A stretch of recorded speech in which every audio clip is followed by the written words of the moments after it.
Welcome to X Connect the show. My name is Kareem Kanji. This is actually our first show of 2012, so I want to welcome all of you back. Again, X Connect the show is a project of Third Ocean, our social media agency, so go check it out on xconnectto.com as well as thirdocean.com.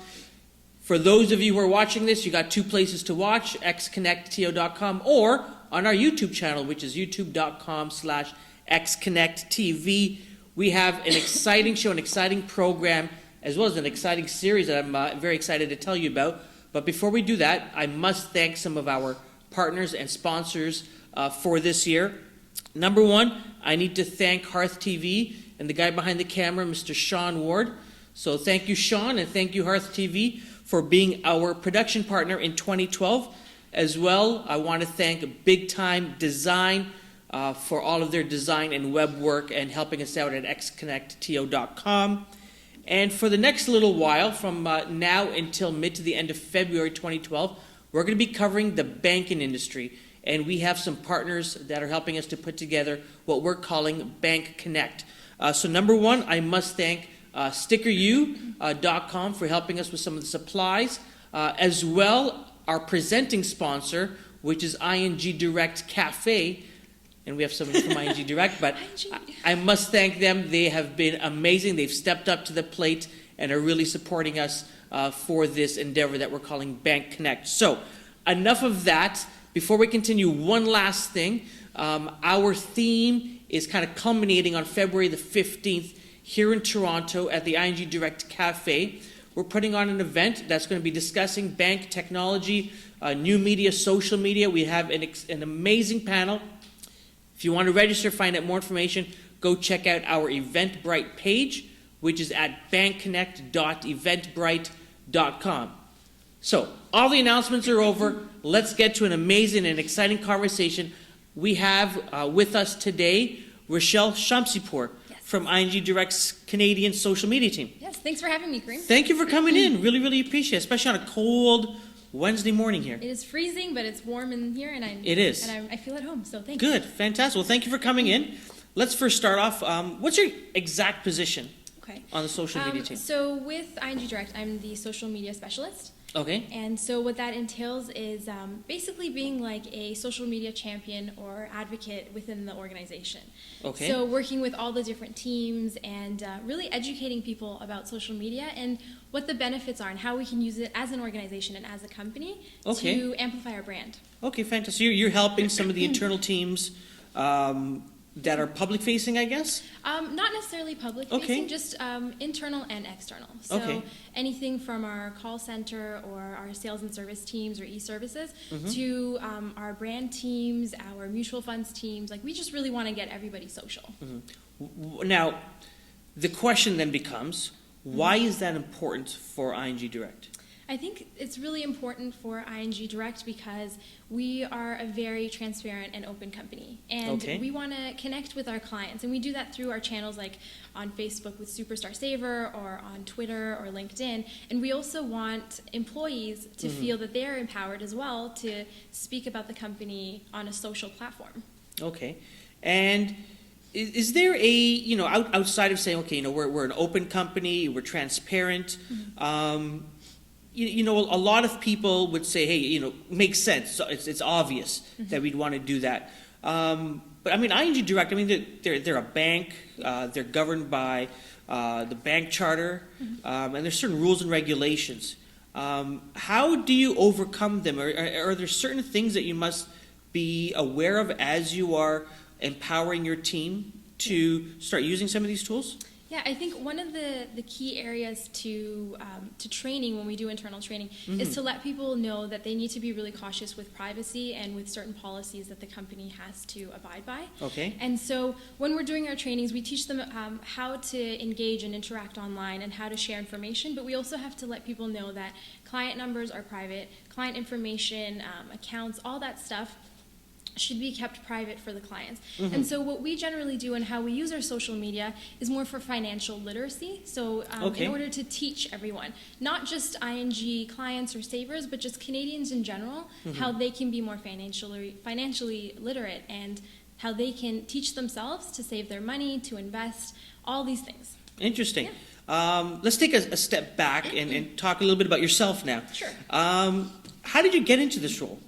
Well, to be honest, I was always interested in social media. Okay. And I could see the potential in it, and I grew to have a growing passion for it. Okay. And so before this, I was doing marketing and events, and I did social media as well. But I realized from those 3 different areas, I was really interested in social media. Like, that's what just kept pulling me towards all these different events and all these different campaigns and things that were happening on social. Yeah. And so from there, I decided, like this is the field that I want to get into. Like, this is what I'm serious about.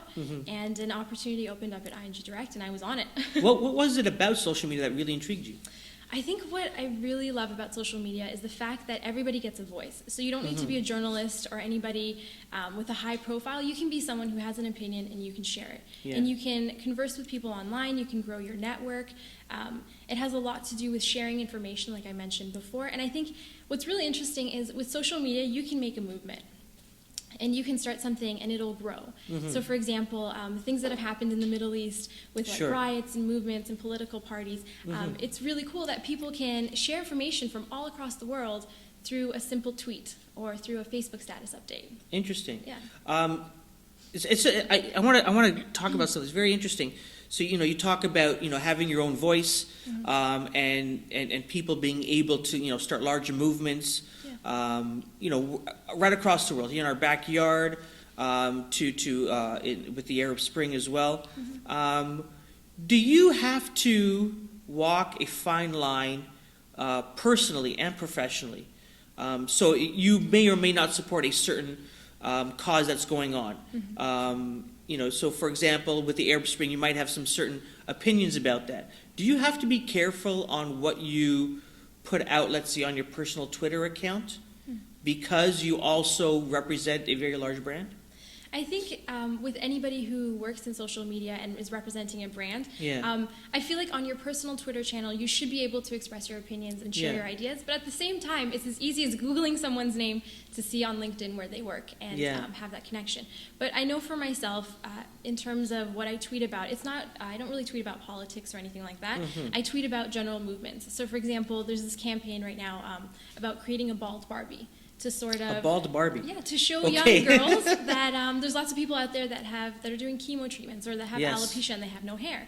So that's a movement that I'm passionate about because it's spreading good. And so something like that I will tweet and I will share, but political information or things like that I try to stay away from. Now, do you stay away from that personally, or do you stay away from that because in the back of your mind you're saying, I don't want this, I don't want someone from the office to, give me a call and say we need to talk about what you tweeted? Yeah, to be honest, it's mostly a personal issue for myself. So there's only, like, for example, when you start a Twitter account, there's certain things and information that you share. And so based on your bio and what you put on there, in my opinion, that's what you want to share because you want people to know those are your interests and your passions. And so I share information about social media or technology or women's issues because that's what I'm passionate about. Not necessarily politics because I'm not too passionate about it, although I do read up on it quite frequently. Cool. And what about using your personal account to talk about the brand that you also work for? What are your thoughts on that? Well, I definitely use my personal account to support the initiatives that we have. So if there's a certain deal or something that I feel I should share with my friends, so like if you sign up with us, we'll give you like a bonus or something. I think that's a great deal. So I share it, or if there's a certain event that we're having, or Bank Connect, it's going to be coming up in February, I'll definitely share that information. Cool. Well, I'm glad you're going to share that. So let's talk about some of the things that you're doing with ING. I'm very curious on how the bank uses social media internally, not client-facing. What sort of initiatives are you guys doing? What's the purpose for ING in having internal use of social media? So I think part of it goes back to brand amplification. And so when you have a company that is we're online and we have a bunch of cafes across Canada. And so what we really want to do is empower our employees to feel comfortable with socializing online and sharing information. So part of internal social media is we want to create a system where let's say people in different departments from mutual funds can share information with us in social media, or marketing can share information with risk. So what we want to do is basically have a greater conversation within the company and make sure that people are speaking internally as well as externally. Okay. And now, is there, people know all the popular platforms, Facebook, Twitter, YouTube, and such. Are there special tools that you guys are using internally, or? At the moment, we're actually just working on finding different tools and deciding which one fits best for our needs. Yeah. So there isn't anything in particular that we've chosen, but we're in the process of choosing. Wonderful. And I'm very curious, any success stories that have come about, because I'm sure that maybe on a quarterly or on a yearly basis, you got to go back to your management and show them, they're investing X amount of dollars into your department, let's say, and they want to say, okay, is there anything coming out of it? Are there any success stories that you are able to publicly share in terms of internal use of social media at all? Internal, I think right now, because we're still in the beginning stages of getting the company social internally, I think what I can say is we've done some testing with a few different departments and different people, and what we've realized is it's been great with sharing information. So for example, if we post what we're doing on the social media team or a different campaign that's coming up in marketing, it helps break down barriers of communication. So that way people that are in mutual funds know what campaigns are coming up, or people in the call center can be able to see what campaign is coming up. So if clients are calling them, asking them questions, there's greater communication, and they're able to answer it properly. They're able to help our clients. And so I think that itself is a success story, so what we've done so far. But I think when we get things rolling, there's going to be so much more to come. Interesting.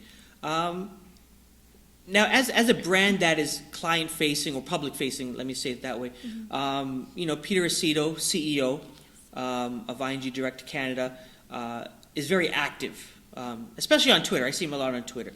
And I don't see, maybe it's the nature of his position, I don't see other banks doing something similar. They might be, but I'm not really sure. But I remember Peter at the Toronto Board of Trade last spring talking about how the company came to use social media. It was like, let's just see if there's any value here. There wasn't any, we need to have certain amount of activity, we need to reach certain goals and objectives. It was more of, let's test this thing out. I'm very curious where the brand is today in terms of, are there certain measurable objectives that the brand is trying to reach, or is it about, like you said, amplification, just, growing the brand awareness? Yeah, I think part of it is, well, right now we have over 35, or just about 35,000 followers all across our different social platforms. Okay. And I think in the beginning stages, it was a lot about learning and figuring out how does ING fit into social media. And they started in about 2007 with YouTube first. Okay. So it came from there and trying to figure out, okay, where do we fit in? And now that we've sort of found our place and we found our voice on our different channels and how we want to speak with our clients and savers and share information, right now we're working more on the growth and the financial literacy. So our focus through social media is not only to grow our following and get more Canadians thinking about saving, but it's also getting them to talk to each other and share information about finances and tips for each other. And it's RSP season, so what should you do to prepare and things like that. So right now I think we're still at a growth phase, and we're working on just creating more innovative ideas and different things that we can do through our social platforms to get people excited about finance again. And is there a way, outside of, we're growing our total numbers on our various Facebook pages, are there other things that you guys measure? You talked about financial literacy and financial awareness. I'm very curious, maybe there is no measurement of that, but I'm very curious on how you take a look at that to see, are we making a difference or not? Well, I think a lot of it has to do, too, with the levels of engagement and reach that you have. Okay. So, for example, based on putting up certain posts or tweets or information that we share, what is the value? What are people getting out of it? Are they engaging with it? Is this something that they're finding interesting? How big is the reach? How far are people taking this message and sharing it? Are they liking it simply on Facebook and that's it? Or are they sharing it with their friends? Are they then retweeting the messages? So it's more than just the numbers itself. We actually want to make sure that we are creating different impressions and getting finance, just some buzzwords out there for people. Because I think, just like I was mentioning before, you can create a movement. I think you can definitely create a financial literacy movement in Canada as well. That's very interesting. Now, I'm very curious. You talked about various Facebook pages. what are some of the, what's the reason behind that you have more than one? Oh, well, or are they for different reasons? Right now, actually what we're doing is we have our English Facebook page, and we've been asked a lot by our French-Canadian customers and clients that they would like to see more French language on our Facebook page, on our Twitter, and everything like that. So what we're doing is we're working towards getting that set up and launching it, and we also have the different channels for our cafes. So you guys work from 221 Yonge Street, which is our downtown cafe. We also have a cafe in North Toronto, in Montreal, in Vancouver, as well as Calgary. And so it's about using those different Twitter handles for the different voices. So people that are in Vancouver, they may be talking about different things. It's more community focused, it's more grassroots, versus what's happening in Montreal with a different audience, because it's more French focused. There's different type of articles and things you would share with them. Yeah, interesting. I'm also very curious about the reasoning behind the name of the account. So Superstar Saver is the Twitter account. And I'm very curious why, and I don't know if you were with the company then, I'm very curious with the reasoning behind having that as a Twitter handle rather than, let's say, ING Direct Canada. Okay, so, well, what happened was originally when they started out with YouTube in 2007, they had a contest. It was called the Superstar Saver Contest. And so that's where the name came from. And they just kind of kept the name because if you look at it, there's already ING Direct, which is used in the States. And then there's ING Direct Italy, Australia, all different ING Directs around the world. And so it's mainly used because they started out with the YouTube account. But it's there because it differentiates us from the different ING properties around the world. Because I was just curious, like if somebody was searching for ING Direct Canada, would they find easily Superstar Saver?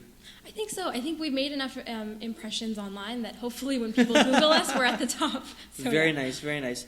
And you also mentioned cafes, and that was people have been having this discussion in regards to ING Direct here in Canada, and I don't know about anywhere else in the world, about ING's investment in these cafes and these co-working spaces and such, and if there's a tie-in with the whole, building the brand and spreading the brand.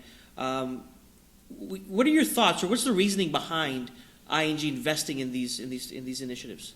Well, I think initially when they opened up the cafes in the early days, it was just because clients were uncomfortable. And if you think back to maybe like 13 years ago or 12 years ago, people were just uncomfortable having a bank online. They were used to going to a branch. And so we decided, well, not me, but the company decided to have these cafes across Canada where people can actually go in to set them at ease, that we are a real bank. We're definitely here to stay. And if you want to come in and chat about finance or come in and have a cup of coffee and just work on your accounts, you can definitely do that. And now I think it's grown to be even more than that. So it's part of being grassroots and being part of the community. And so with our cafe downtown where you work at, there's a lot of initiatives and a lot of support going towards the different little smart startup businesses or smaller companies that are launching. So for example, the Downtown Cafe does Friends of Savers each month. So they choose a organization or a company in the area that they want to support. And so it's just about working with the community, and with Network Orange in that space, we want to get more entrepreneurs and people in Toronto. We want to get them in there and get them to work on their ideas and share with each other. And I know that rent is very expensive in Toronto. So if you can work from our co-working space, you still get the free Wi-Fi, there's coffee, there's all these things all these benefits and perks. So, interesting. I would be remiss if I didn't ask this question. Can you give an example of a time when you might have screwed up the brand? I'm sure you don't want to say, we messed up. Look, take a look at this where we screwed up. But is there, because I think there's lessons to be learned. But is there a time that, or an initiative or an event that you guys, we really messed up in this area? I think one example I can provide is when they were doing the Thrive preview. So that was the first time that ING had used crowdsourcing as a way to capture information from our clients. So basically the Thrive preview it's a Thrive checking account. It's the first time we were launching it in Canada. And so they used that and they brought in about 10,000 clients just to do a preview to figure out what they think about the account. And there ended up being a slight issue with the email alerts that were going out.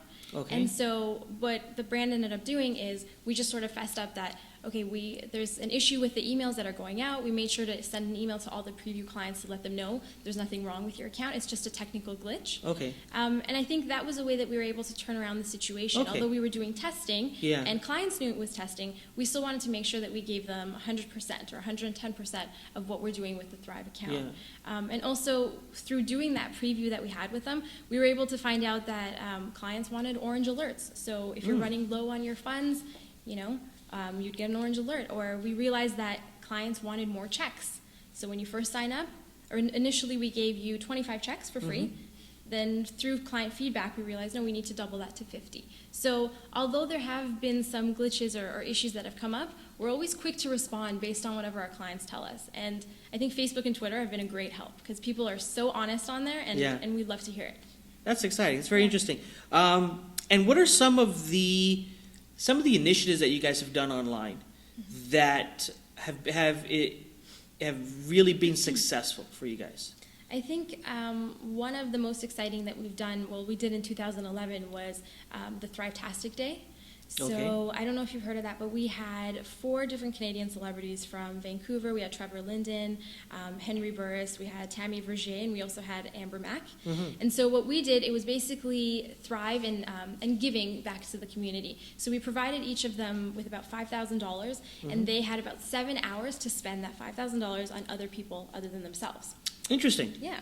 And so how did that activity, how did you cover that activity? How did you follow that activity in the social channels? How were people able to participate as well? So the way that we did it is we had obviously people in the different agencies that we worked with sending us information about, okay, Tammy's here right now. She's buying coffee for like a whole bunch of people. They're having breakfast. Or she's paying bills for somebody at the ING Direct Cafe in Montreal. Yeah. And so then we would share that information through our Twitter channels. We would also share it through Facebook. Yeah. And so there was all this buzz that whole day, and even Thrive-tastic became a trending hashtag across Canada that day. And so we noticed people were using Thrive-tastic in ways that weren't related to the campaign. But it was really cool to see that it spread across Canada for this one day. And so it was very exciting, and we got a lot of people who were engaging with us and excited about this new Thrive checking account. And that's how we supported it through social, is very interesting. Feeding it through our channels and just letting everybody know what's happening across Canada. Yeah. And so what channels did you use? Now I think I've seen some videos of some of these events and stuff, but what channels did you use? How did you use them? I'm curious about that. So we used Twitter, Facebook, and then after the event, we had YouTube because we had videos that we had put up. And so for that day with Twitter, what we were doing was obviously outreaching to people and letting them know, hey, if you're in Montreal, this is what's happening. Come find Tammy. She's going to be in this location, and she's giving out money. And she's going to buy you your lunch. She's going to pay your bills. She's going to help make your day easier. And we did that for all the different cafes. So they were all tweeting. We also had Superstar Saver on it. And through our Facebook page, we were sharing pictures. We were constantly letting people know where should we go next. So we would ask them, okay, Trevor Linden wants to know where he should go next. And then people would say, there's like a sick kids hospital that could, use some of the funds that he's giving away if you could donate to them. Or I think Henry Burris ended up, not buying, but adopting an elephant in the zoo in Calgary. Wow. So a lot of fun stuff happened that day, and it was a lot about giving back to the community, and that's what we want to do. Very interesting. Moving forward, 2012, I don't know if you're able to share with us any sort of initiatives that you guys are looking forward to putting together. I think for 2012, we want to work towards making the company more social savvy, so internally, and we want to work on our growth and our financial literacy externally, and we really want to help to empower Canadians to feel that they can take care of their own finances and their own money. And so I think for 2012, we have a few things coming up that I can't mention yet, but no one's watching right now. You're going to see. I'll talk to you after. Okay. But you're going to see a lot of great stuff coming from ING Direct, so I'm really excited, and maybe we can talk again once things are launched. Good. I'm looking forward to that. Actually, I need to ask you this, because I'm very curious. Because I think that ING is also seen as a pioneer, a leader in using some of these new tools to communicate, as well as to spread their brand. Have other banks or institutions approached you guys and taken a look at what you guys are doing, or asked you for what works, what doesn't work? I think That with the other banks, personally, I'm not sure if anybody has approached us. I mean, I haven't heard anything, but I think that we're all in the financial industry, and so I think you just generally tend to look at what other people are doing to see what's happening and where things are moving and what the trends are. So although I don't think we've been approached necessarily, I think, we're all watching to see what everybody else is doing and to see how, as a financial industry, how we can educate people. Are there things that other banks are doing that you guys are looking at, says, that's very interesting? I think right now we're just, to be honest, I'm not sure if we're really looking at much. What I can say, though, is I have been looking at the other companies myself, and I think they're all doing a really great job, and everybody's getting on there, and everyone's getting social, and that's what matters. Excellent. So we're going to see you on February the 15th? Yes, you will. Wonderful. And Mark Nicholson, Yes. who, I don't want to say he's your boss, or he's your senior. He's going to be on our panel, so I look forward to having him as well. So thank you so much for taking the time to come downtown and chat with us. And thank you guys for joining us, and we look forward to chatting with you.